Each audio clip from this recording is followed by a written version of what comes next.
Good evening, everyone. I'm Mark Rozelle, and I serve as Dean of the Schar School of Policy and Government here at George Mason University. And we host the Michael V. Hayden Center for Intelligence, Security, and Public Policy. And we're absolutely delighted to be hosting tonight the first of the academic calendar year many events that we will be having in the Hayden Center over the next academic calendar year. Tonight promises to be a really special kickoff to the academic year with this program. And I noticed earlier we had, I think, a record number of participants sign up for this program. So there's obviously a lot of interest in what's going on right now and the discussion we're just about to have. The Schar School of Policy and Government is one of 10 schools or colleges at George Mason University. And we focus on public policy, public administration, political science, international security, international commerce and policy, organizational development, knowledge management, and transportation policy. We have a host of different academic degree programs, bachelor's degree through master's professional programs, and also 3 PhD programs, including, by the way, our biodefense program, which studies public policy issues during pandemics, for example, and has achieved a remarkable increase in interest just in the past several months, as you might understand. But our International Security Studies master's degree program is one of the most highly ranked in the country. Year after year, it's been in the top 10 in US News and World Report. And it has been our fastest growing program in enrollments over the past several years. And we're very proud to have on our faculty Michael V. Hayden, Michael Morell, who will be with us tonight, the former 2-time acting director of the CIA, the director of the Michael Hayden Center, Larry Pfeiffer, who was the director of the White House Situation Room, and I'll be introducing him in just a moment, and a number of very distinguished academics and other practitioners in the field of security policy studies. So this is something we're very proud of, and of course, we're especially proud to host the Hayden Center. And so I will begin now by introducing my colleague, the executive director of the Michael Hayden Center, Larry Pfeiffer. And Larry is going to introduce tonight's program. Thank you for attending. Thank you very much, Mark. Appreciate the introduction and the kind words. Just want to take a moment to welcome everybody, and I want to especially welcome the returning students of the Schar School, as well as our many new students. Mark mentioned we had, despite the pandemic, we had quite a turnout of students, actually increase in enrollment, which is remarkable. I think we all need to acknowledge what's going on in the country briefly. We've got a horrible hurricane that has hit our Gulf Coast, and we have a lot of people in some serious trouble down there in Louisiana. And so I think just a moment of acknowledgement of the pain and suffering of our fellow countrymen is appropriate.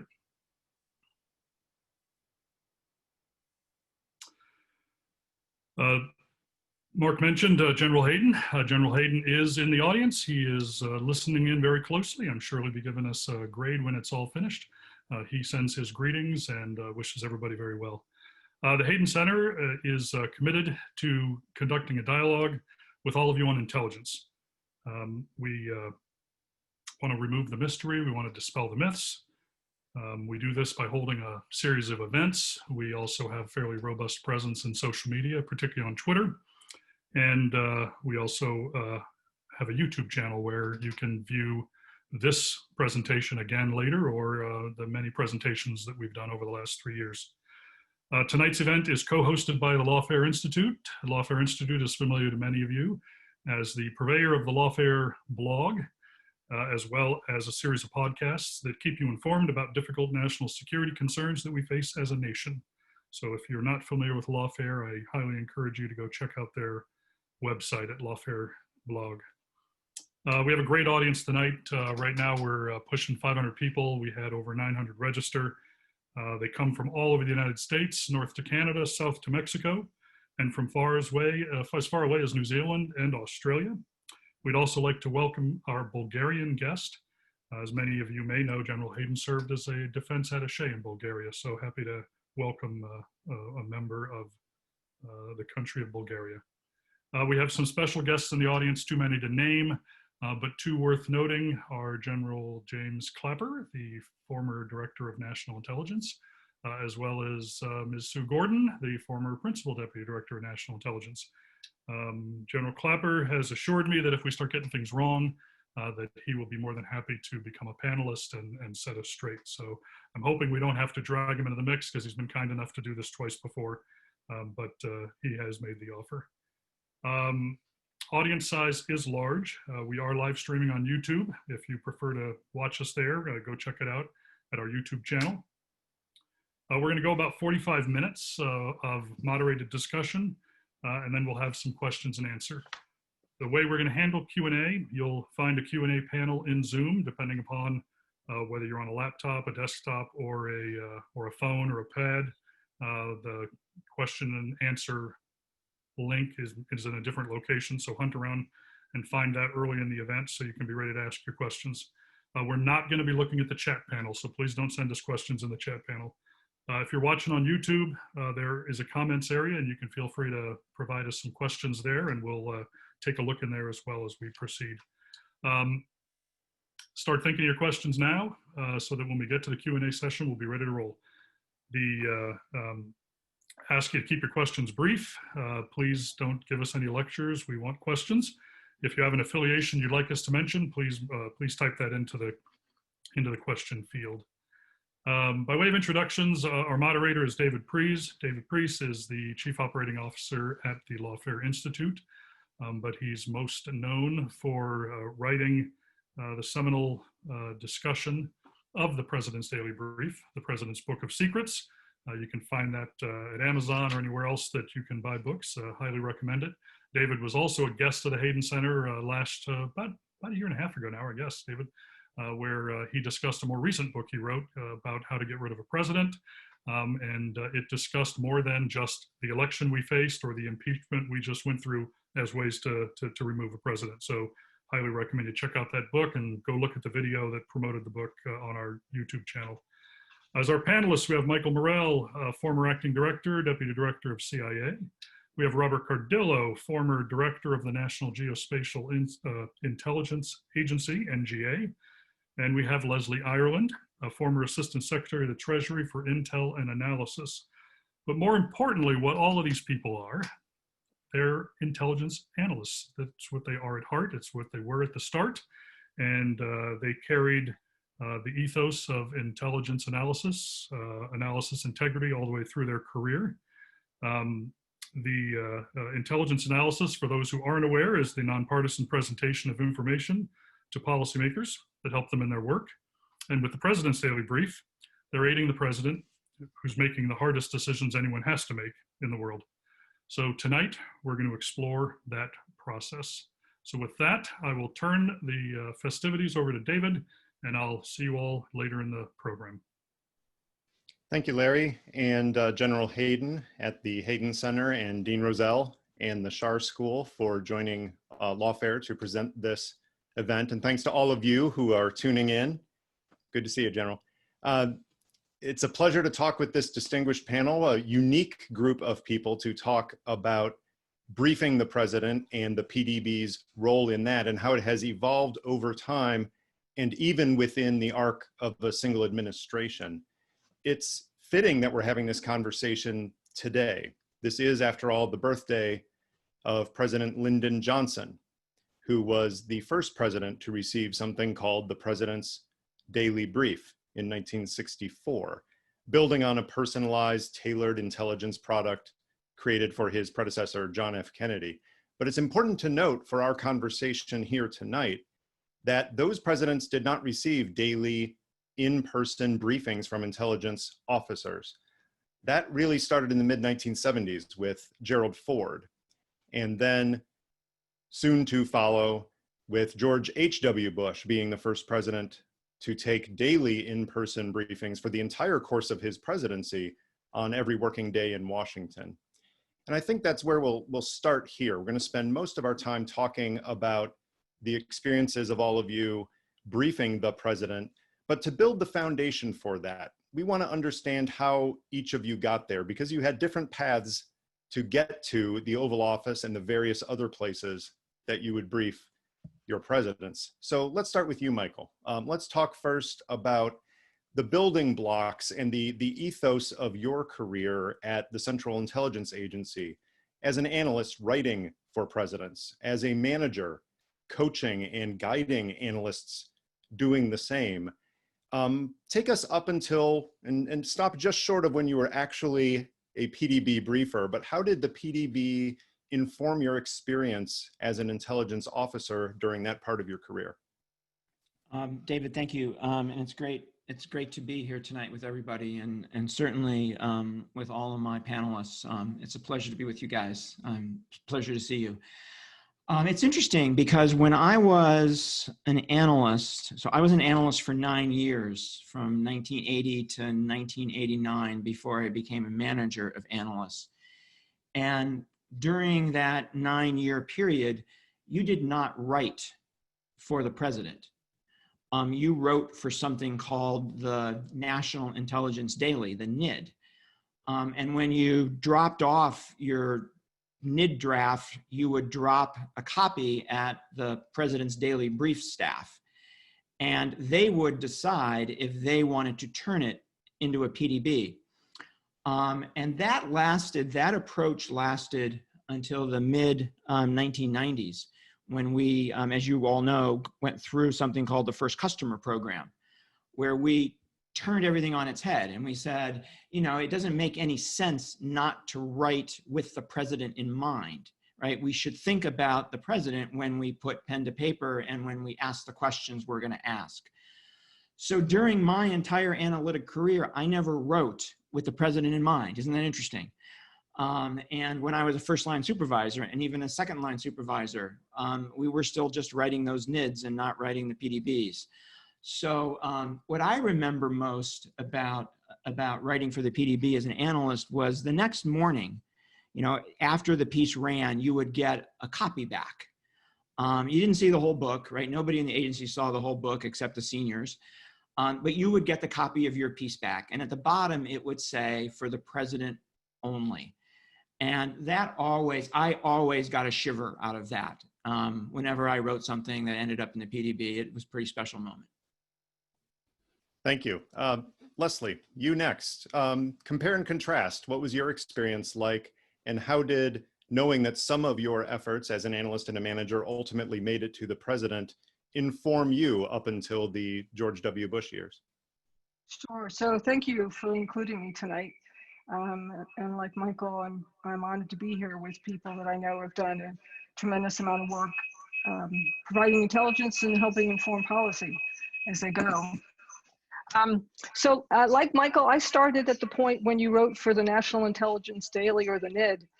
And I still remember walking upstairs and looking at the menu. And if you didn't make it into the PDB, it said BT, below threshold. And so you either walk back to your office buoyant, or you walk back and said, I have been BT'd. You also had a complete editorial staff that would work through your material. And it really was quite a process. And like Michael, I think it was later in my career as an analyst when I did finally start writing specifically for the president, and then leading people to write specifically for the president. And I think one of the biggest challenges I think I faced, or that analysts faced, was identifying what the policy so what is in a piece. It's easy to figure out the analytical so what, or the intelligence so what, but understanding what a policymaker really needs to know to do their job, and how do you bring those points up to the top. And so as a manager, that was something that I saw as an important part of my job, was helping analysts develop that skill. And you know, it's a skill that you just had to keep working on, both as an analyst and as a manager. Robert, let me turn to you. Certainly your experience at the Defense Intelligence Agency for much of your career was a different bureaucracy, but you were still serving national level customers. So share with us, what were your perceptions of the president's daily brief and the president as an intelligence customer up until you were an executive? Happy to, David, and again, Like my colleagues, it's just good to be here with old friends. I think my story might frighten some and give others hope. I was welcomed, despite the color of my hair, I was welcomed to the government in 1983, so I'm much younger than Michael. And I was assigned as a photographic interpreter. It's a term of art we don't even use anymore. So I wrote a light table and squinted through a microscope into the Soviet steppe to understand how their signal units were going to support their general staff during their exercises in the middle of the Transcaucasus military district. I know the audience is excited just by the thought of such illuminating intelligence, but what I do share with Michael and Michelle is it was a craft.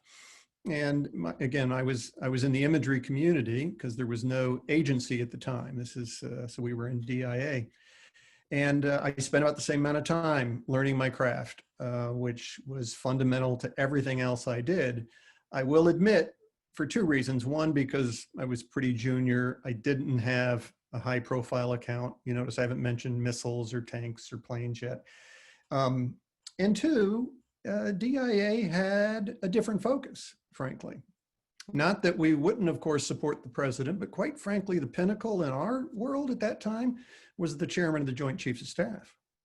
That was our PDB, and it was in the form of a slide deck that the J2 for the chairman, a job I held later, would create. And so, but hearing Michael and Leslie talk about did you get in the chairman's brief or did you not get in, felt the same way. You know, did you make it or not?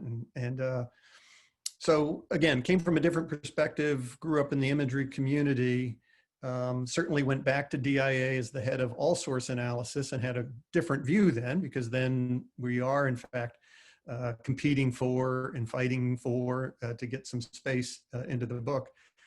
But I will tell you, as I conclude, that in September of 2010, when Director Clapper invited me to join him as he was resetting the DNI, being out at Liberty Crossing that night, and somebody drove over from Langley with a triple lock bag, took out two big binders, put it on both of our desks and said, okay, you need to review this for tomorrow's book. And I remember General Clapper and I looking at each other, we're going, oh my Lord, what have we gotten ourselves into? So I did not have the kind of prep that Michael and Leslie did. I mean, I had a different experiential base. But it was a daunting transition from being, you know, if you will, going from that small corner of our community to, oh my goodness, this is going to be in front of the president in 12 hours. Right. Let's bring it to that moment where you are with the president. So, Michael, back to you first. You started doing the PDB briefing job very early in George W. Bush's administration at the start. And there's a process of both getting to know the president, of helping the president get to know intelligence. Hopefully the transition does some of that, and that transition was remarkable. But you still had a process to do of learning, even as you're trying to communicate the bottom lines of the analytic pieces that are printed in the book, but are being emphasized because of George W. Bush's style. So if you can, walk through a little bit of that style. What was George W. Bush like as a customer? How did that affect the way you prepared to brief him? And what did you learn in those early days, weeks, months that helped you get better at the job to help prepare him for his job?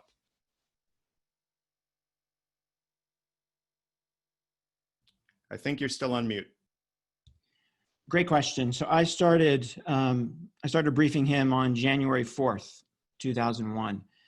A couple of other senior CIA officers had briefed him from the time that he was declared the winner until the 4th of January when I got to Austin.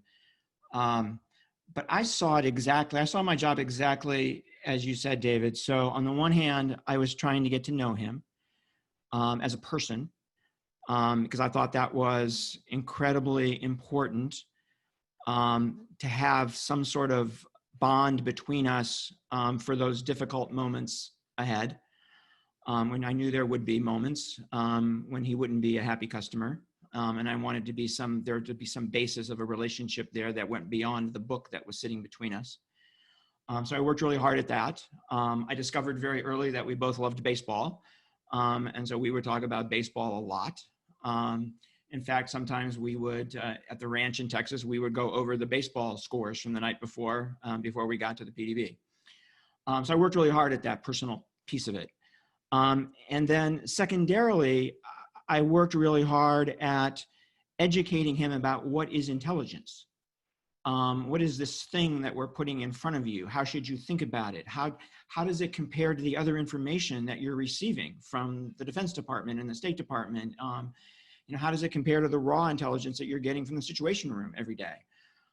So a real effort to try to teach him about the strengths and weaknesses of intelligence, how we try to come to judgments, how we think about confidence levels, all of that I tried to walk him through. And as part of that, a really, really important piece was this speak truth to power thing. That it was our job sometimes to make his job difficult. And that, it was our job to be the umpire and call balls and strikes. It was our job to, free of politics and policy bias, to tell him what we thought. And that there would be moments where he wouldn't like what he was hearing. And, I think we did that well enough so that those mornings when I had something in the book that I knew, was going to cut against what he thought, or was going to tell him that one of his policies was not, was not heading in a particularly productive way, I would tell him, Mr. President, this is going to be one of those mornings we talked about. And I think that made it a lot easier to speak truth to power. And then the third piece of that preparation was the substantive preparation.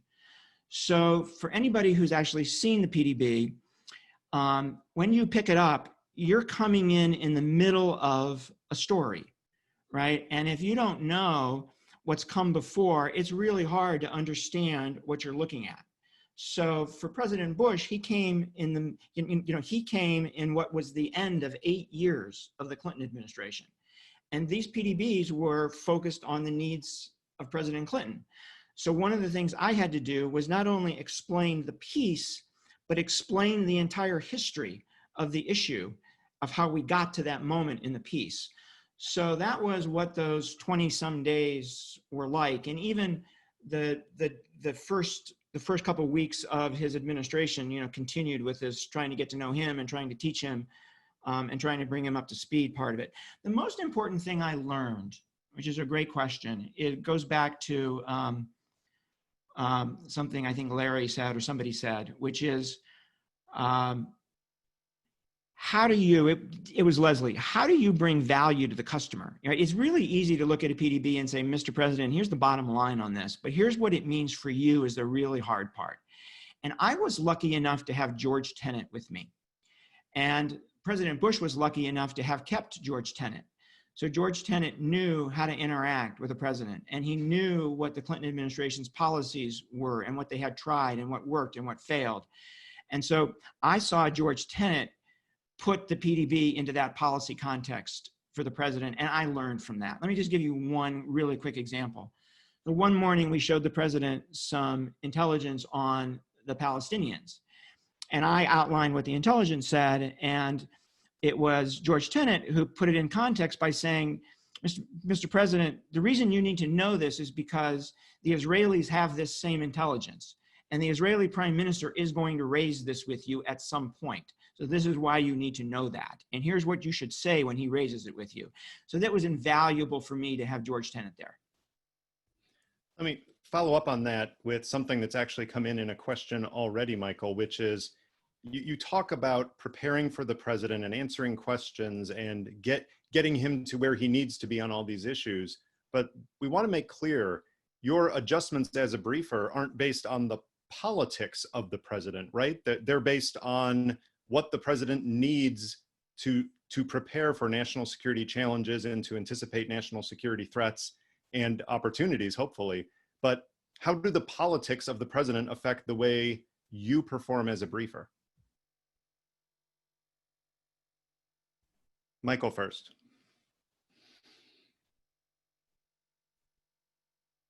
So I lost the last part of your question. You broke up. Yeah. How do the politics of the president affect the way you brief, if at all? Not at all. Not in any way whatsoever. They don't affect what you brief, or they don't affect how you brief, or they shouldn't, put it that way, right? And you know, I think all of us analysts grew up in a culture where it was speak truth to power from the day you walked in the door, right? In every training class you ever had, in every conversation you ever had with a manager, right? In every brown bag you ever had as a team or a branch, right? This is the ethos of the place.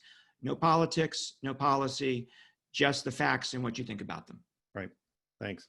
Leslie, I'm going to ask you to follow up on that because you have a tension there, right? On the one hand, you have to know enough about the policy to know how the intelligence can be useful for the policy, but you are not there to argue policy. You're not there to play politics. You're there to inform the national security decision-making. You came into this process when Michael was briefing as eventually the Iran mission manager, eventually the person overseeing all of Iranian analysis, among other things. You had to go and brief the president on a very contentious issue, as it has been for every president for several decades. How did you manage with the president that tension of knowing where the policy landmines are, but trying to get messages across without triggering any of them? Well, that's a great question, David. And I agree completely with Michael that it is in the ethos that if you aren't objective, the policymaker is going to stop listening to you. You can't be seen as coming in with a perspective on one side or the other. You have to be an honest broker of the information. And I think it was General Hayden I've heard say, there's a dynamic tension between intelligence and policy, because policy sees the world as the way it should be, and intelligence sees the world the way it is. And so there are times when we're delivering a very negative message. So what I tried to do with President George W. Bush, particularly on Iran, was to serve as a middleman, if you will, between policy and intelligence, to understand enough about where policy was going, that I could help, or where they wanted to take it, that I could help with the prioritization of collection and analysis within the intelligence community. And that didn't mean turning anything off that wasn't still important, but to make sure that when the policymaker was making decisions, when the president was making decisions, he had the best and the most timely information in front of him that he possibly could. We did end up doing what are called deep dives.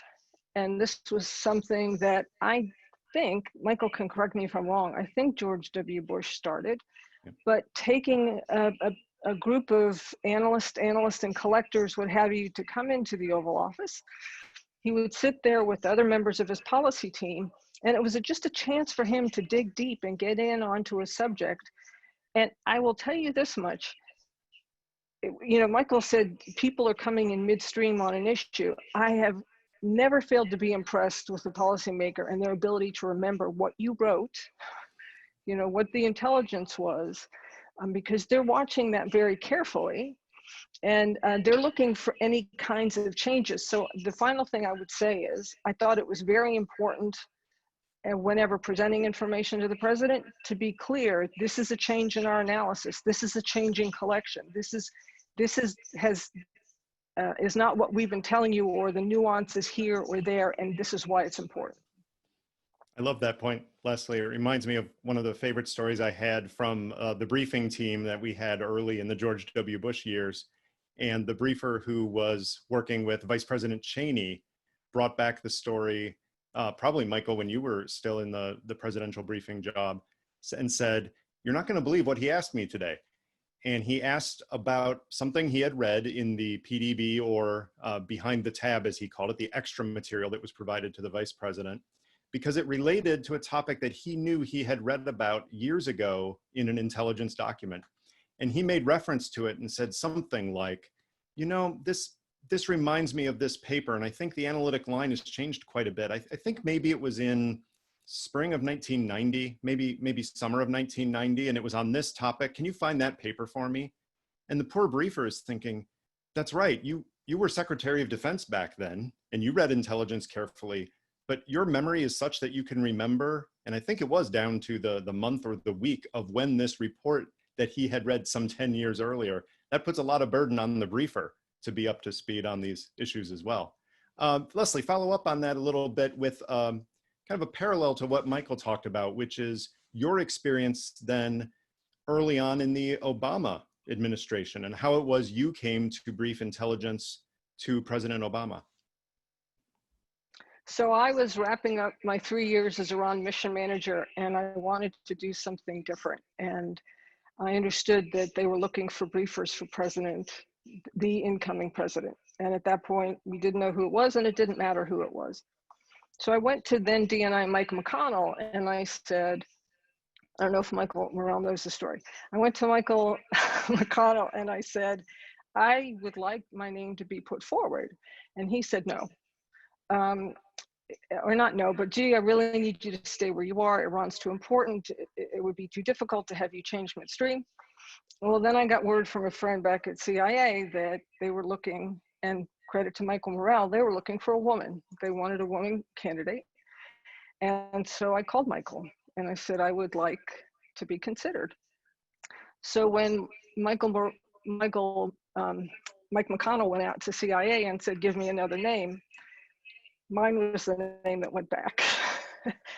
and he came to me and he said, well, I guess you really want to do this. I said, yeah, I do. I mean, this is something, and it's binary. I really believe it's binary. Analysts either really want to be the Pdb briefer and they really don't want to be the Pdb briefer. So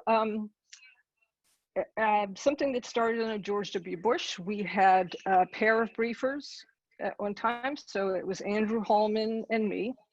And we started with, each of us had an airline ticket, one to Chicago, one to Phoenix. And then we both had an airline ticket to the other city, depending upon what happened at the election. And I remember I started in that job less than a week before the election. And I got down to CIA headquarters and they were having a meeting and they were debating about what to do about me since I hadn't had as much time to read in as Andrew had. And someone said, well, we'll send Andrew out to Chicago and Leslie can stay back here. And I said, guys, if John McCain wins and finds out that we only sent a briefer out to Chicago, you can believe that the relationship with the intelligence community is gone for the next 4 years at least. So I was off on a plane to Phoenix. We started briefing right after the election, not the day after, but the second day after, and continued up through the transition. And I think for me, it was trying to understand how President-elect Obama ingested information. Everybody takes information in differently. And a really important part of conveying your message is figuring out how your customer wants it and can receive it best. And we had learned that with George W. Bush in spades, but we were trying to learn that with President-elect Obama. So that was part of it. Like what Michael said, part of it was introducing him to intelligence, what we could do, what we couldn't do. And I felt it was also important to say, if you've got questions, bring them to us. And help us help you, in essence. And then I think the last thing I would say I noticed was, I agree, he would flip through the binder that he was getting from George W. Bush's PDB. And I could see sometimes puzzlement as to why is this in here? But I saw over time leading up to the inauguration, there was a sense where I'm reading about someone else's issues to a sense of, these are my issues now, and I own these, and I'm the one who's going to have to deal with these for the next 4 years, at least. Yeah, thank you for that. Of course, by that time, the PDB landscape had changed a bit. For the first 40 years of its existence, the President's Daily Brief was managed, controlled by the CIA, but starting in 2004, it started shifting, and the Office of the Director of National Intelligence took over, and it started becoming an intelligence community document writ large.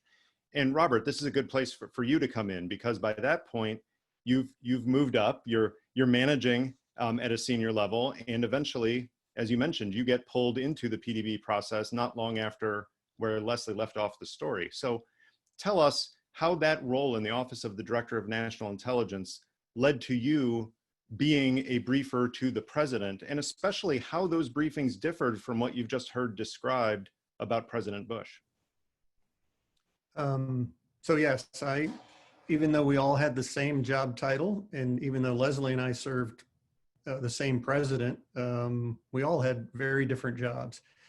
So I'm going to move 18 months forward from Leslie. So this is the summer now of 2010. Mike McConnell's successor was Admiral Blair. So he was the 4th Director of National Intelligence. Admiral Blair left the position in May, quite abruptly. So there was a gap before Jim Clapper came out in August. He was sworn in August of that summer. So when I showed up, I told you that night, and they brought over the PDB and they said, here, this needs to be edited for the morning. It wasn't brief it. I mean, briefing was the outcome, but you need to be the overall threshold guy now. Is this in or is it out? If it's in, we had to edit it. So it was managing the PDB process, doing the final editing the night before, and then depending on the day, presenting it in the morning. And to Leslie's point too, President Obama had evolved in a year and a half too. And so he was owning more and more, and he was demanding more and more. And so with Jim Clapper in the lead, we really had to reinvent, I'll say the briefing, but it wasn't exactly a briefing. It was more of an experience because of the way President Obama learned and digested. He was a reader, and he liked to do that alone in the residence ahead of time. And so he got the book early and did that. And so by the time that we saw him, 9:30 was the general rule, could have been a little later. Book had been read and digested. And he was now ready for everything that Michael mentioned. Give me the connective tissue. How is this, what different from what you wrote? And what are you doing about, creating a new collection angle, et cetera? He wanted to act already on what he had read. So we ended up calling it a walk-on brief, which sounds a little ad hoc because it was. You really just had to be on your toes and adjust to his question about, I got what you wrote.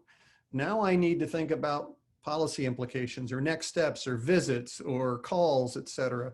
So it was a much more action-oriented on the end of it. We still did deep dives, as Leslie spoke about at different times, but it was much more of a, what do I do about this book that you gave me? And that was a pickup game, to be sure. Thanks. For everyone out there listening, feel free to pop some questions in. We know with many hundreds of participants, we won't get to all questions, but we're going to see if we can get to quite a few.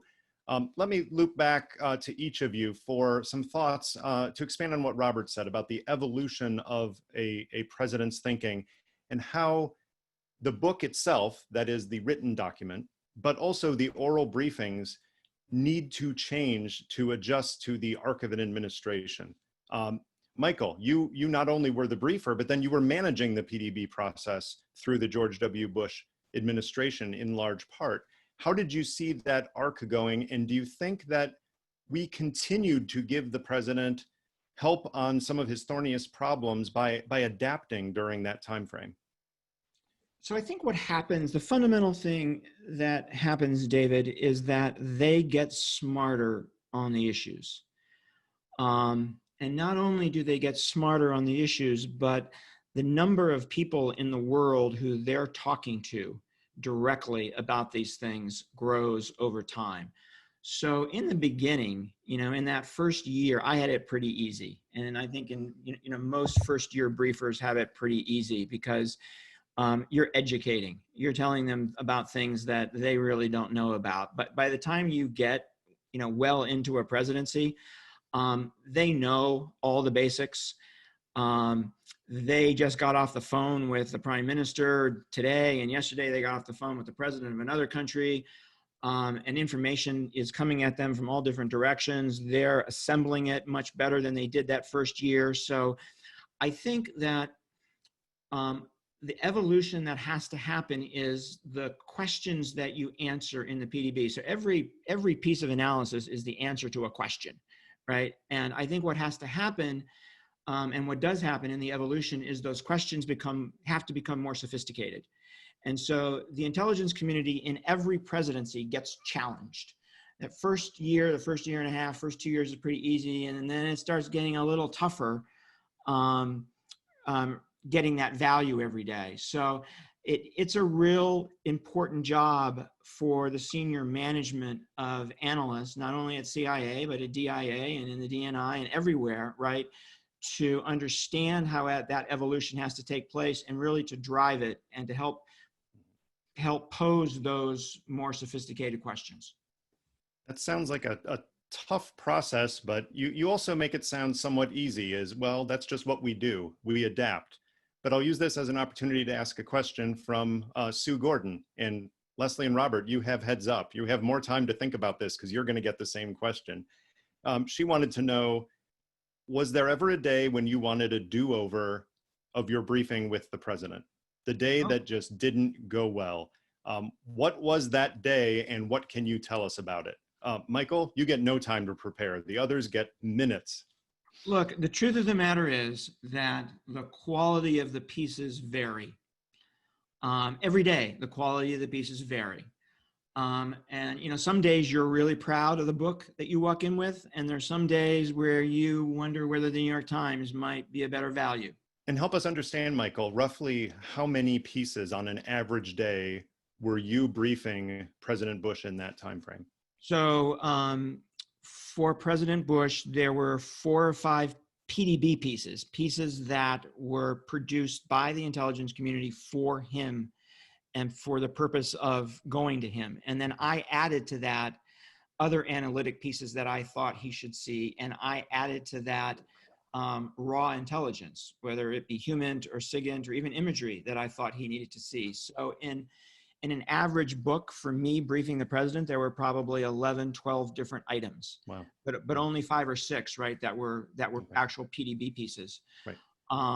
So my worst day, and what I tried to do was start with a really good piece and end with a really good piece and put the not so good stuff in the middle. That's what I tried to do. And I remember that one day I went in and the whole book was not that great. And George Tenet was with me. And as we're walking in the Oval Office, George Tenet says to me, "Today we're going to have to dance." And literally, we carried on a conversation with the president for a half hour, and he never opened up the book. And we picked up the books and we walked out, and that was that day. But probably the worst day, now that I'm thinking about it, is I used to meet with George Tenet in his old executive office building office before when we walked across West Executive Avenue to see the president. And we would talk about how to tee up the pieces. We would talk about what I was going to say, and we'd have a conversation about that. And one morning, George picked up the president's book, and he was flipping through it, and he wrote on one of the pieces, "This sucks." And I didn't know that he did that. So I hand this book to the president, and he's reading the pieces, and he comes to the piece in which George Tenet has written, "This sucks." And the president says, "Michael, what is this written up here in the corner?" And I had no idea. And I said, "Mr. President, what?" And he said, "It says, 'This sucks.'" And I said, I kind of peered over, and it was George Tenet's writing. And I said, "That's the director's writing." So that was a really bad day. I don't think I handled that very well. There's no good way to handle that. Leslie, what was your worst day or your worst moment in a briefing? Well, let me back up a bit and say, I know what Michael means when he says maybe the substance is easier in the first year of briefing a president, but it's really kind of a shakeout cruise. You're trying to figure them out. They're trying to figure you out. And when we started with President Obama, we didn't do the drop-off in the morning so that he had a chance to read it. We all sat there and watched him read it, okay? And the thing is, there is a piece of machinery that exists in the intelligence community that prepares this briefing. And you get used to the way a president digests it. And George W. Bush was much more conversational. The briefer would tee up the material, you know, give the 30-second elevator speech, what have you, 90-second elevator speech, and then there would be a discussion. We were all somewhat prepared for that. We didn't get that with President Obama. So it was a matter of working through what he needed, how could we change it, what should be different. And there were times when I just didn't feel like I was giving him what he needed, and that was very frustrating. I would say the worst day for me, unfortunately, landed in Andrew Hallman's lap, because I had a question and I sent it back, and it was very time sensitive, and the analyst prepared the answer, and a reviewer in the ODNI, who shall remain unnamed, said it's not necessary, it doesn't need to go, and sent it down the day later.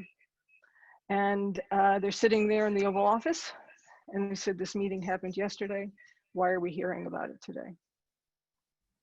So that is a bad day for everyone. it's a bad day. Yeah.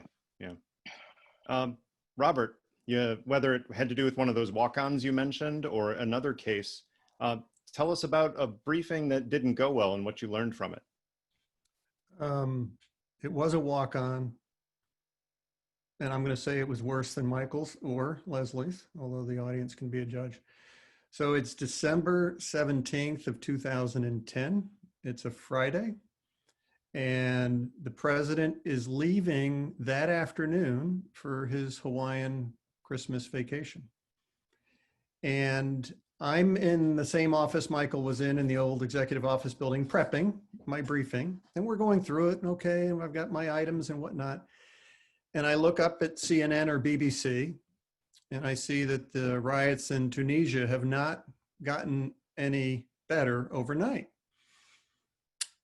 And I look at my team and I go, you know, we don't have anything on this. I mean, we're covering it, but, you know, what if he asks about, you know, what's happening or what do we think? So I said, make some calls, you know, let me at least address it, because we're not, you know, he'll keep getting the book, but President Obama did not have a travel briefer. So he got the book by himself on vacation. So I said, I feel like we should say something. So called out to Langley, got a few calls, and I waited to the end of the meeting. And by the way, too, I should just say that, you know, presidents are human. I know you know that, but you could feel it was vacation day. I mean, it was just kind of a lift in the room. Everybody had kind of a jump in their step. They're going, oh, you know, we're going on vacation. So, you know, I came in and obviously gave all the bad news, you know, and all that, and kind of bring everybody down. And then at the end, I said, Mr. President, you probably noticed, you know, the ongoing riots in Tunisia. Ben Ali has been in charge for a number of years. He has these issues with these riots. He knows how to handle them, Mr. President. We think it likely, you know, that he will be able to manage this one as well. Now, the audience will know that on the evening of the 17th of December, Ben Ali left the country and went to Saudi Arabia. So not only was I wrong, completely wrong, but I was wrong within hours. Now,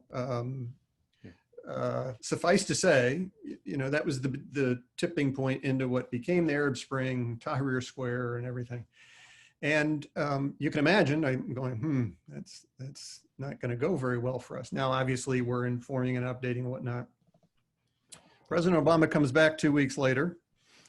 He's tanned, he's rested, right? He's got the bounce in his step, he's been on vacation. I, of course, am greeting him in the Oval on that Monday. And I said something like, Mr. President, you might recall that I mentioned something about Ben Ali on your way out the door. And he interrupted me and he said, yeah, Robert, how's that going for you? Oh. Meaning he realized, and he thankfully just cut me off before I could go through full protestation. But look, that was a very bad moment, and again, the community pivoted quite quickly and served him well, but not my best moment. Yep. Let me start turning to some questions from our audience, and audience members, you will be glad to know that I have covertly communicated with our panelists, and we will not be ending this event at 8 o'clock. We will be extending for another half hour to get to more of your questions. And I'll direct these to individuals. If there's something urgent from someone else, please jump in. One of the axioms of intelligence is if you're getting every intelligence judgment right, you're not dealing with the hardest problems, because we're never going to get everything right on the things with the greatest uncertainty and the greatest impact on US interests. In that vein, Steve Franklin asks, and Michael, I think I'll give this one to you first. What's a time that your president that you were briefing disagreed with the intelligence, and how did you handle it when they simply did not take on board the message you were trying to communicate? So it is a great question. I think in the current environment where President Trump has publicly disagreed with intelligence, that there's this kind of myth that's been created that presidents shouldn't do that, right?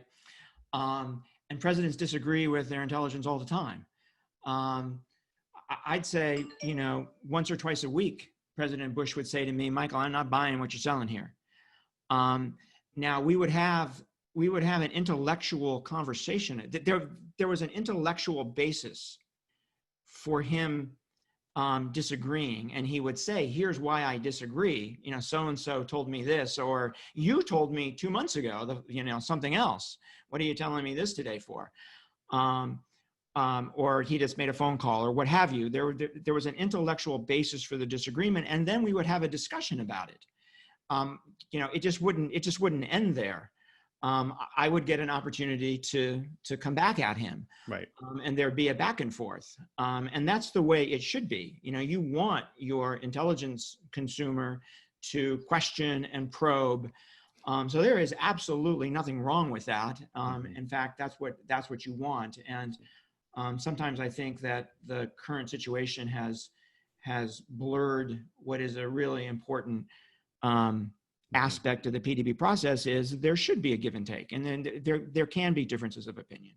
Let me add to that. One of the greatest stories in presidential briefing history, before our time being PDB briefers, was when a briefer went in to see President George H.W. Bush, who was a very interactive customer, and briefed on the situation in Nicaragua, where there was an election for the first time in many years, and the Sandinistas were actually opening up an election. And the bottom line of the piece going to the President of the United States was, there's too many tools in the incumbent's toolkit, and we think that they're going to win the election. And President Bush looked at the intelligence, listened to the arguments, just shook his head and said, I don't agree with you. I think Chamorro is going to win, the opposition candidate.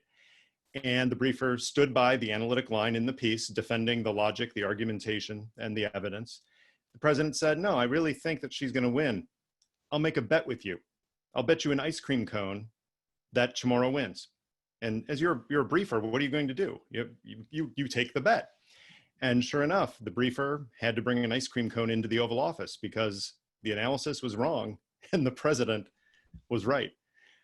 Leslie, let me turn to another question. This one from an anonymous attendee, but very useful, I think, for many in the audience who are students at the Schar School or other elements. What do you feel helped you the most at the beginning of your career to achieve your goals in your career? Was it extra study and analysis? Was it practice on your writing skills, your interpersonal communication?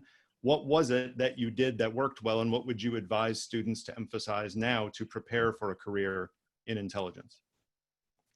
So the first thing I would say, you have to be able to write. You do, just because a large proportion of what the intelligence community conveys to policymakers is in writing.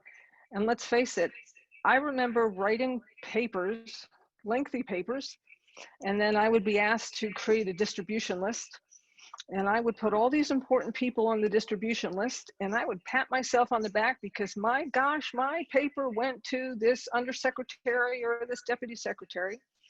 And it wasn't until I did a policy job for 18 months in DOD that I realized a desk officer read all of those things, and they were the ones who decided whether or not it went on to the senior policymaker. And chances were pretty good the paper didn't go, because if that policymaker only has 5, 10, 30 minutes, they aren't going to digest your papers. So you've got to have the ability to, number one, think critically, to be able to express your ideas clearly, succinctly, and in a short space of time. You need to do this verbally too, because more and more analysts are being asked to go down and give a briefing. Well, being a Pdb briefer, part of it had to be that you had some experience actually presenting in person. And then the third thing I would say is be willing to adapt to change. I can look back on my career and some very specific decisions that I made to change the position I was in. And I honestly can draw a straight line between what I did then and frankly, what I'm doing now here in retirement. And it was because I was willing to change jobs. I was willing to take on different experiences. I was willing to expand the breadth of what I knew as well as the depth. Thank you. Robert, I'm going to double barrel to you 2 different questions that relate really well to your experience during the Obama administration. One of them from Nick Dumovich, who understands the history of intelligence quite well himself. He's asking about the distribution of the PDB over the years. And across all administrations, it has gone down to a distribution of just a couple of people to the widest distribution in its history during the Obama administration, when the PDB did go to quite a few other senior national security officers. So the first question to you is, how do you feel about the distribution of the PDB? Is there an ideal number it should go to, or does it depend on a different factor than just a raw number? The answer to that question is the P. It's up to the president, and it's his to share or not. And so, no, I didn't feel one way or the other. I felt like, and by the way, Leslie would have worked this in the beginning with the initial distribution, because the president probably didn't know the answer to that question when he first started getting the book. And then Jim Clapper inherited that, and it was managed. And, truth be known, it was generally managed by the National Security Advisor. And so you would go to them and say, hey, look, we think somebody should be pulled in. I will say, though, that even if there is, quote, a master PDB list, there then are sub-lists. That is to say, there were items that were so sensitive for particular reasons or particular classification levels that didn't go to the whole list. And I don't know if I'm breaking news to the poor outside ring PDB readers, but there were oval onlys. Meaning this would only be spoken about in the Oval Office, period. And now that's not just the president, but it's the smallest group. Right. And then, of course, it could expand from there. Mm-hmm. Another one for you. We have PG asking, and this one's a good one because it relates only to what you saw in your time there. The president's daily brief traditionally was ink on paper. It was a physical book, but there was a transition during the Obama administration to presenting it on a very special tablet. Talk about that and how you think the introduction of the iPad affected it, both for the customer, but also for the intelligence community to prepare for these briefings. Look, Jim Clapper and I pushed hard to move to digital for a couple of reasons. Mainly, we thought we could bring more flexibility to the storytelling. Now, obviously, you can bring in images, you can bring in maps, you could even bring in videos if you wanted to a PDB. But if you've got a tablet, then it would make that easier. Interestingly, I don't know that we used it, and of course, I don't know what the art form is these days since I've been away from it for a few years, as much as we could have. I think we were pretty cautious. Look, we were carrying 50 years of tradition, and we didn't want to, throw that out the window. So it was predominantly what Leslie said. It was written, driven, and obviously central analytic lines were all written down. I do remember when Susan Rice was the National Security Advisor, she approved with the president's okay the move to the tablet. And so first thing is you have to buy a bunch of tablets, and then you basically have to kill them. No Bluetooth, no communication, no nothing, because you don't want it going anywhere. So you did all that. And then I would, depending on the day, I would go in there, and obviously the president got his ahead of time. But if some PDB recipient recipients wanted the book, the old book. And so we would print the book for them. That was their choice. But I remember sometimes going into the Oval Office like a pizza delivery guy, because I had a stack of 8, pads or something, because I wanted to show a video to everyone. And one that I can talk about is that when Kim Jong-un came into power as the new leader in North Korea, we wanted to show him that he was less like his father and more like his grandfather, Kim Il-jung. And we used it by showing an old speech that the grandfather had done early in his presidency or leadership. And we contrasted it with a speech, and both were unclassified, but just through the mannerisms, you could see, oh my goodness, he's modeling his grandfather. Well, what I didn't remember though, is that I had the audio up on every iPad. And so as everyone hit it, it just got, the whole room, applause was here, and then it would go around the room. And I finally turned to everybody else but customer number 1. I said, turn it off, okay? I want one person to be able to watch this by himself. Yeah. So we did learn over time that there's a little orchestration that it went with the iPad as well. Yeah. I think any of you could answer this one, but Michael, I'll turn to you, both from a briefer's perspective, but then also as the manager of the analytic process at CIA. Brigham Bechtel is in the audience, and he asks that the intelligence community is tasked both to talk about current problems, what's going to hit your desk tomorrow, Mr. President, but also to look at longer term trends and the things looming on the horizon.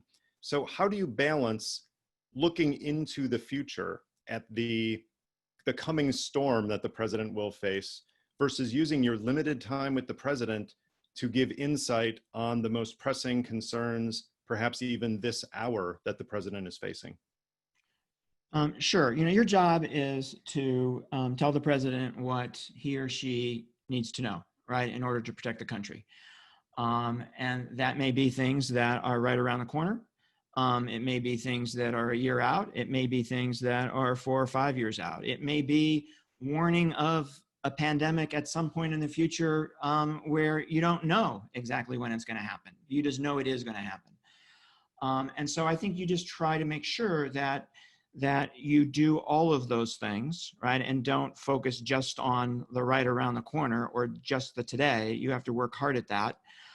But I never struggled as the head of the DI at CIA, for example, getting a long-term view piece in the PDB. There's enough space in order to do that. So I never struggled with that. The bigger struggle was the analyst's time. Did we give the analysts the time to do that, as opposed to did we find room in the PDB for it? I think those are two different things. Hey, David, can I jump on that? Because please do. Please. Let me give a little insight, because I, again, had a slightly different job in that we were editing the book the night before and then delivering it in the morning. And, in 2010, the art form that went with a draft. So you would get a draft PDB, a page, page and a half, sometimes longer, but that was generally the sweet spot.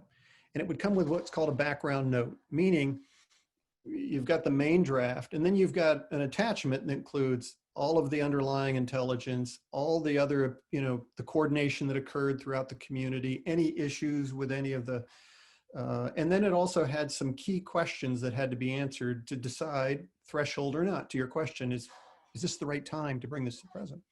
And the first 2 questions were pretty straightforward, but they were profound. The first one is, why does the president need to know this?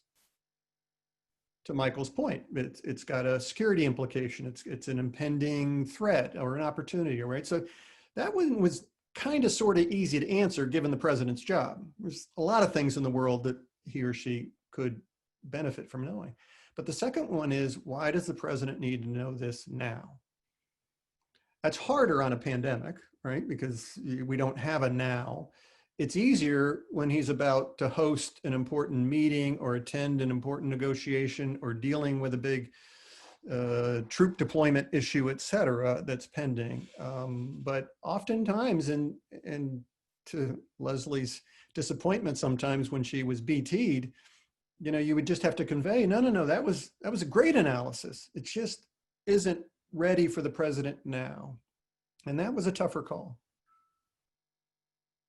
Let me throw out a related question to that.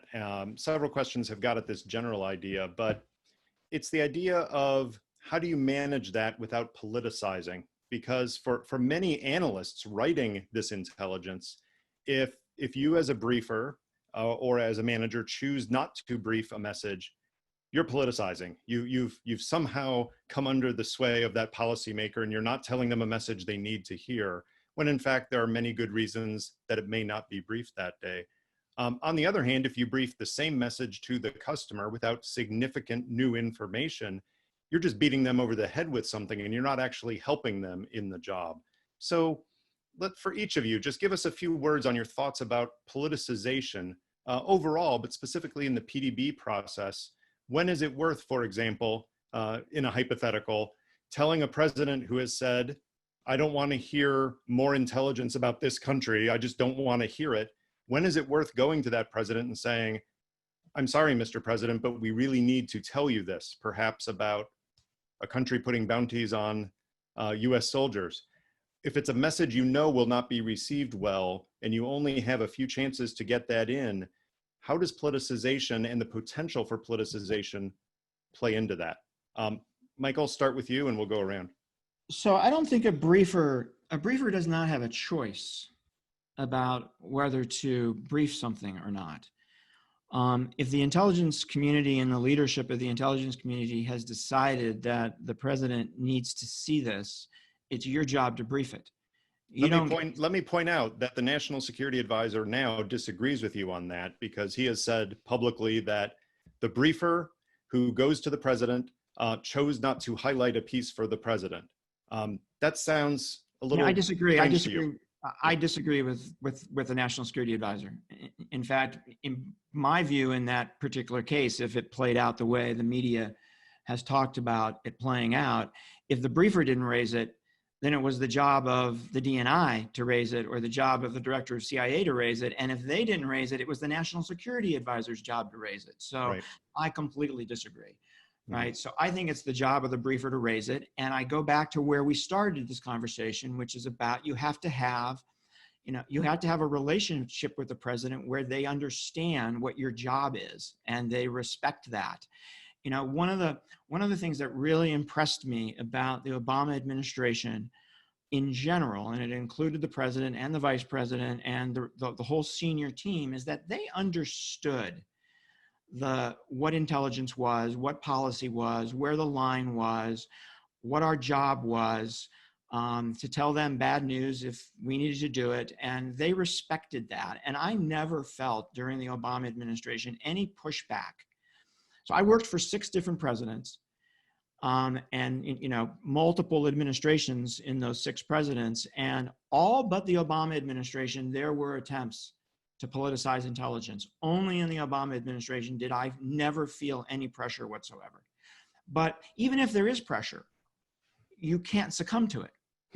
You just cannot succumb to it. If you're going to succumb to it, you're not doing your job and you need to step away from it. Yeah. Leslie, your thoughts on the politicization question? Sure. So let me flip this a little bit on its head, because there are times when, for analysts, it's very hard to write on a topic. And if they disagree with the direction of US policy, it can definitely show up in their analysis. I did a stint in the shop that did Arab-Israeli analysis as a manager. And I remember there were times Michael and I crossed paths on this.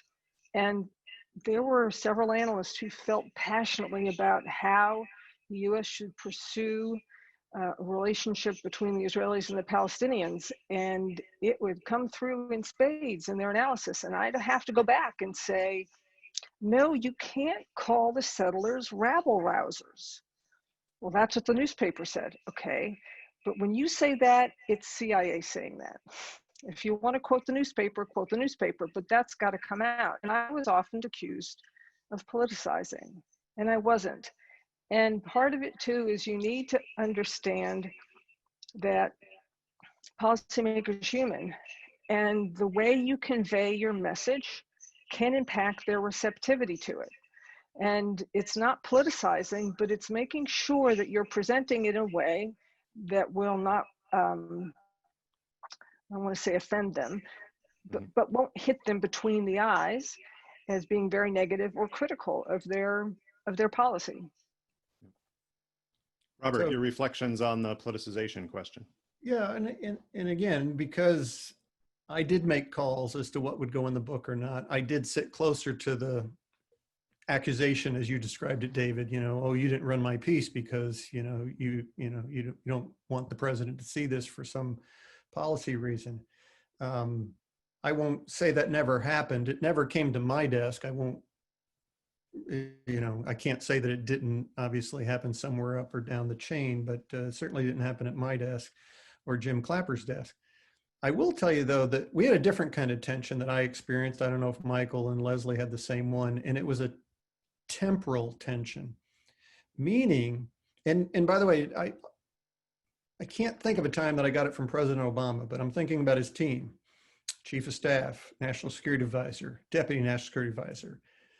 When they thought something went into the book and thus in front of the president before it was ready for a decision, or, geez, you guys could have collected more on this, it's too, sketchy right now, you're trying to jam the president, meaning you're trying to make him make a decision before it's time. And we're still, Cardillo, we're still working this. And if now you've forced it. Now, I'm cartooning. Nobody actually said those words to me, but it was like, you're not helping us by bringing this to him, because once you bring it to him, now it's an issue that we have to deal with, and it, machinery starts to go. And I will say, even though a different semi-related topic was the DNI, just like the director of CIA, when he ran the community, had a responsibility to inform the Hill on significant intelligence activities. Now, that's a pretty general term. What does that mean? Significant to whom? Well, again, DNI Clapper had to make those calls often, and there were some pretty sensitive issues. And if any pressure I felt, it was really, you had to go tell the Senate that. Well, guess what? They're now calling, going, what are you doing about this? And you know what I mean? So it was more of a time-phased pressure than it was, I can't believe you brought it up at all. Right. Michael, Kathy Fearson asks the question about warning versus opportunities analysis, pointing out that generally the intelligence community has done well, sometimes better than others, at warning analysis. But how open generally and at the level of the president are policymakers to opportunities analysis?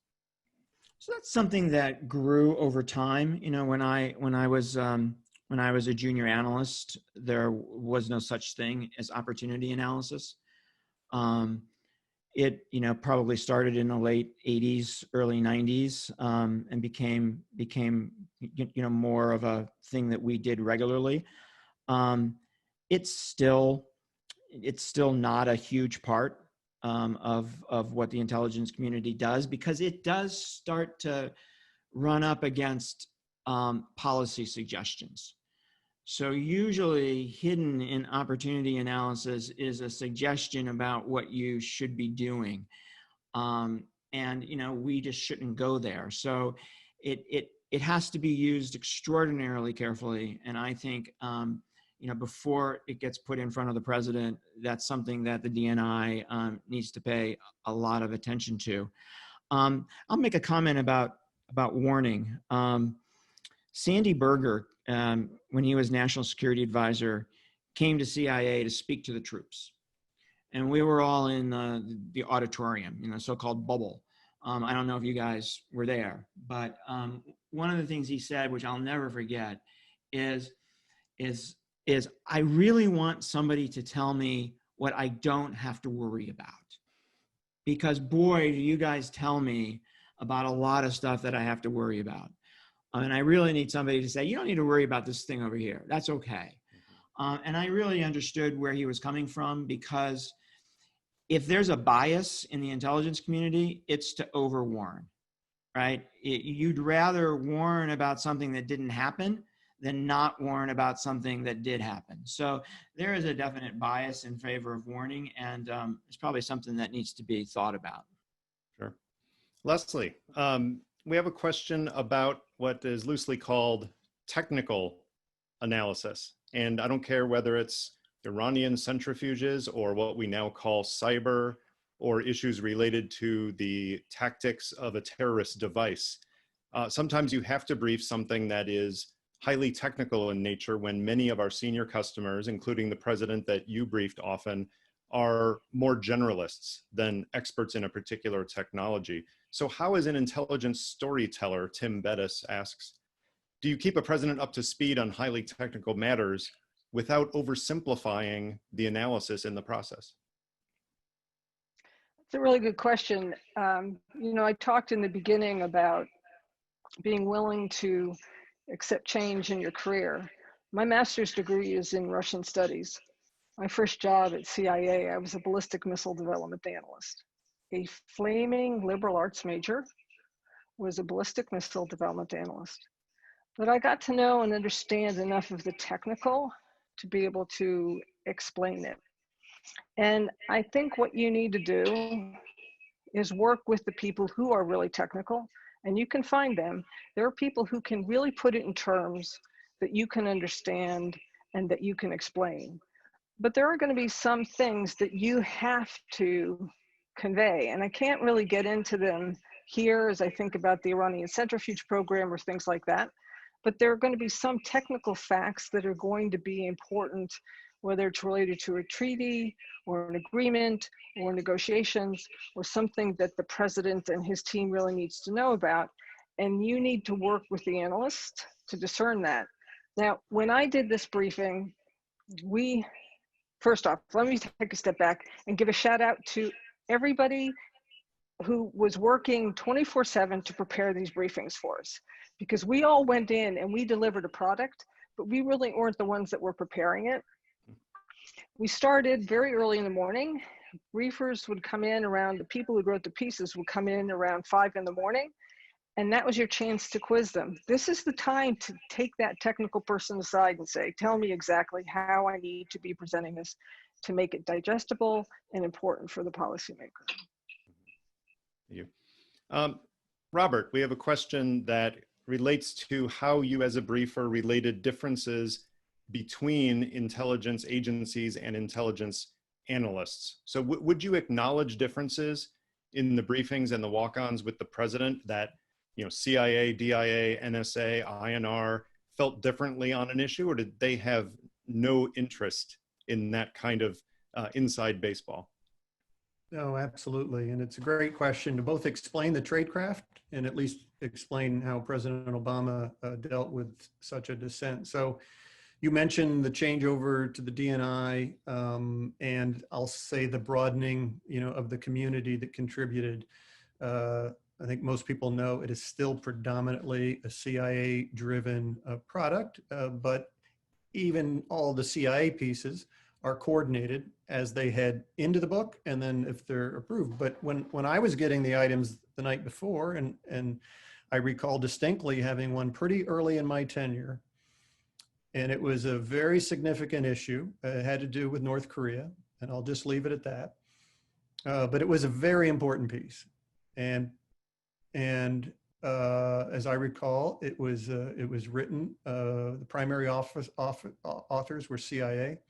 And it was a strong case, you know, strong case, strong collection, strong calls. It was, well, at the end of the piece, the analytic element of the Department of Energy had a strong dissent.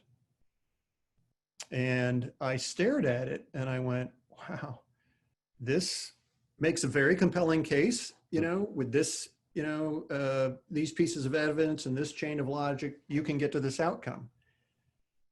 And then I've got over here, Mr. President, if you just take this a little differently, or if you add more weight on this piece, you get quite a different outcome. And I struggled with it. I didn't know whether or not it would be helpful to him or not to say, you know, on the one hand and on the other hand, you know, and I decided to go with it. I mean, trust me, I made a few calls that night to make sure that it was the right thing. So I got some people that with some more expertise that Leslie and Michael will know that I leaned on for help. So we go in the next morning, and remember what I said, you don't brief the book, you brief the walk-on. unless he has a question about the book. Get through my brief, finishes this. He does not have a question about it. And I said, Mr. President, I'm packing up to leave. And I said, can I ask you a question? Which was odd. And he said, sure. And I said, I got to tell you, and I gave him the story. I said, I struggled with putting that piece in this morning or not. And I just need to know, was it useful or not? And he said, no, it was very useful for the following reason. I read the main piece and I understood it and I understood the logic. But when I read the dissenting piece, it helped me understand the main piece better. Strengths and weaknesses. So I now feel like I've got a better view on this problem set. And by the way, this was a problem set that he carried all the way through. So yeah. I breathed a sigh of relief. And then to Michael's point earlier, that was wonderful feedback then for the community. Yeah. Now, we don't need to put a dissenting opinion on every piece just because, he liked it for that example, but it was very healthy for the community to hear. I welcome dissenting views because it helps me think through what you know and what you don't know. And that does work with a customer who has a process for reading the intelligence, for incorporating the intelligence, and will take the time to do it. But Michael, let me turn to you with a related question from Lourdes Venice, who asks, given the increased threats over the last 2 decades, who fills the void if a policymaker doesn't read the PDB or doesn't take regular briefings on its content?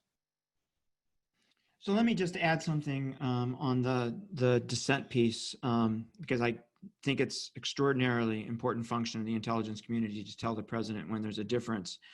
But I also think it's extraordinarily important that when you do tell the president about a difference, that you tell him why it matters to him. Why does it matter to his policy, right? I don't know if this was what Robert was talking about. I don't think so, but, and this is public information, so I can say this, but different agencies have different views about how many nuclear devices North Korea has. And the question is, does it matter whether they have 50, 70, or 90 at the end of the day? What difference does that difference make to the president? And as a briefer and as an intelligence community, you got to be able to explain why that difference matters to them if you're going to bring it to their attention. Whose job is it to inform the president if the president isn't paying attention to the intelligence community? It's a national security advisor's job, right? I think that's where it falls. And I don't think it falls anywhere else. Yeah. After the intelligence community has fully done its job, the briefer, the head of the agencies, the DNI, after they've given it their best try and tried everything they can possibly do, I think it becomes the national security advisor's job to help try to fix it. Yeah. Leslie, a question about the lifestyle of a PDB briefer. How much did you sleep when you were in this role? Because for most of its time, the PDB has been delivered in the morning, usually to start the customer's day. So the process is not really aligned with the normal work day. How did it work for you and how did you adjust? Blackout curtains and earplugs. Pretty much, I would start, as I said, I would probably get up around midnight, 12:30, get in, prep the briefing, come back to the building, give any feedback, help analysts as I could craft pieces for the next day, go to the gym, have something to eat, go to sleep, start all over again. So it is definitely a commitment. I remember Michael saying to me, you just get used to being tired. And he was right. I did, to a degree, get used to being tired. But I realize I'm saying this to 413 people at least. I met my current husband. Well, my only husband. I met my husband. Got to clarify that. I met my husband throughout this whole process, and I will tell you this much. I'll tell you 2 things on that. Number one, if he could put up with me with this kooky schedule, when our dates for movies were matinees, the fact is, if he could put up with that, he could put up with anything. So he was a keeper. The second one was, There's some certain calling cards you get when you're a PDB briefer. I made a lot of phone calls to him from Air Force One. I can tell you that went over really well too. Nice. We'll close out the questions with one to you, Robert. With the wide distribution of the PDB during the years that you were working with it in the Obama administration, this probably applies more to you than anyone.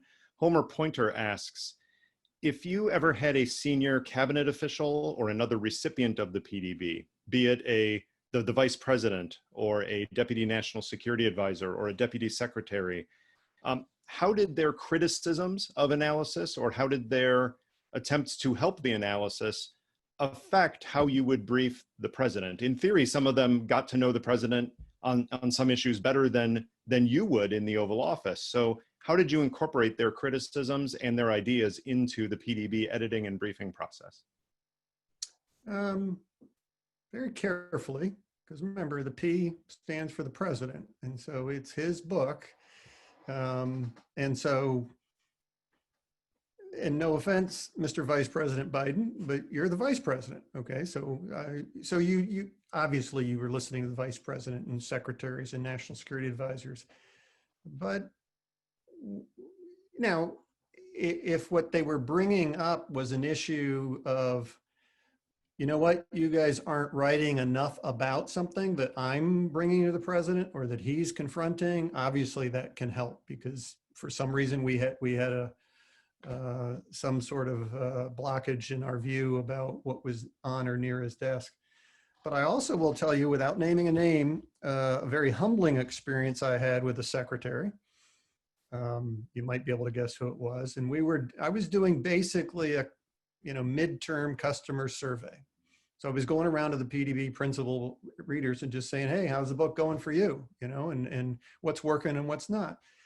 And this secretary, who had a whole lot of experience in and around the book, said, you know what, Robert, I don't really care that much what you write in the book. I just need to know what the president's reading every morning. And I don't know that he meant it as harshly as it just sounded, but what his point was is that Makes sense. I have to know what the president's reading because it's my job to support him. And quite frankly, I know what questions I'm going to get from him. So, I mean, quite frankly, he was telling me, he says, the fact that you wrote it is critically important to me because it's going to drive my day. What you write, that I can deal with later. But no, I'll circle back to the beginning. I used to tell everyone, don't forget the most important letter in PDB. It is the P, and don't lose your focus on that. Yep. Thank you. All right, that was fantastic. Thank you very much. First, I want to thank David for taking the time away from his lawfare duties to come and participate in this event and co-host it with us. I think you brought an audience to the Hayden Center that we had not had before, and you brought exceptional knowledge about the PDB to this forum, so thank you very much.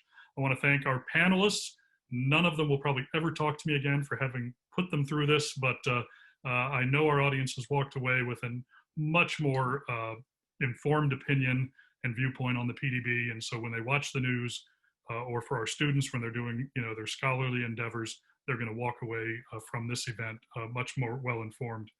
Want to again thank special audience members, DNI Clapper and PDDNI Sue Gordon, for spending time listening to us today. I'll let you know if they think we went astray.